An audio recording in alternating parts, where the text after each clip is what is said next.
请继续来看政府并国内的观光消费，在暑假期间要来推出着进行券，结果包括餐饮、饭店、大众运输这的进行券的概念股票拢起。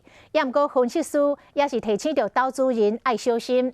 虽然进行券的政策有来鼓舞着观光类股的行情，但是国外疫情也未回稳。 国内嘛也未开放着外国的观光客会当到台湾来，所以观光产业的利头其实未有明显的提升。要投资进前也是爱斟酌。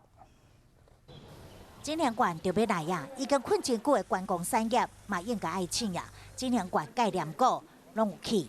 在这个振兴抵用券的部分，有一个明确的使用方法跟使用的规模，那当然就提振了国内相关的这个内需概念股的一个走扬。到25进前，发现5天内买超上多，前3名的振兴券概念股分别是台湾高铁经营85都市的BCKY， 甲精华26一开盘，台湾高铁对37块3起到38块4。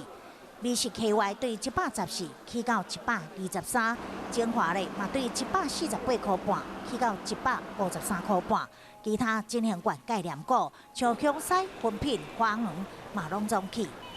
它顶多只能够维持短线，至少大概在1个礼拜甚至比较长一点点，大概在1个月当中。 分析师嘛提醒，等到国外疫情较平和落来，国内嘛开放外国观光客来台湾，观光产业才有更较稳定的利润。目前相关类股的起，只是庆祝行情，民众要投资进前，也是爱谨慎评估。